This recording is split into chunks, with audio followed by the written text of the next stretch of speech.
Okay, today we're taking a look into gaming creepypastas with Pokemon Blood Brothers by Team Dragonite.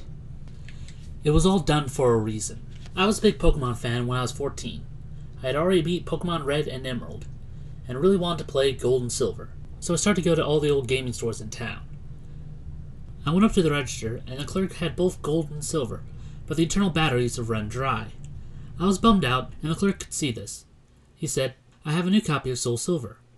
I was delighted and paid $40 for it and ran home. I later played and played and played until I was almost to the end and was ready to fight Red. A little text box appeared and said, "You will die for what you've did." This really freaked me out and I didn't know what caused it, but I continued to play on. I beat Red and soon obtained the Kanto and Hoenn starters. That was my regret. I got them and chose Charmander and Torchic. I went to Mount Silver to grind. I later got Charizard and Blaziken, and another text box appeared. "No more. It's going to end soon." Then I was warped to the peak of Mount Silver, and Charizard and Blaziken appeared, and I was in a Pokemon battle. The two were both level 90. I tried to run, but it said I couldn't run from a trainer battle. I was shocked, but proceeded to fight, although their attacks were one-hit kills. I lost, and then the fun began. Charizard went first and used Slash, which sliced my abdomen open, and my intestines spilled out. The Blaziken used Dream Eater, and the screen went black. Another text box appeared in red. Finally, free at last. Then an image of Charizard and Blaziken dancing in my Pokemon's corpse, which were in a pool of blood. Then there was me, hanging from my own intestines, and then the screen went black again, and Professor Oak appeared and said, "You paid the ultimate price, just like Red. They died, and it's all your fault." I immediately shut off the game in shock of what happened, which was truly all my fault. They died, and I paid the price with my life. I later went back to return the game, but I was greeted by a new clerk who said the old clerk died and hanged himself, because it was all his fault. Well, that was Pokemon Blood Brothers. Unlike normal creepypastas, where the weak ones fade off, gaming ones vary wildly, with many of them being written by a younger demographic, many being the author's first attempt at a story, much like this video in question.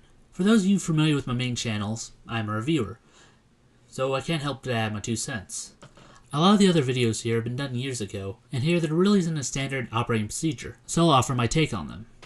I'll add these segments toward the end, so if you just want to hear the story, you could easily skip this part. Anyway, back to Blood Brothers. I'm not going to go on about spelling or grammar, because I've always sucked at them. First off, I find it odd that you played the spin-off game Emerald, but never played the main title. It's probably from the author's personal experience, but I'm just saying that the spin-off third games have always been the ones that are normally glanced over. The next thing is the connection between the clerk and the game. The story has a real pacing problem, and here it sticks out. Almost like the last 2 lines of the story were added on later.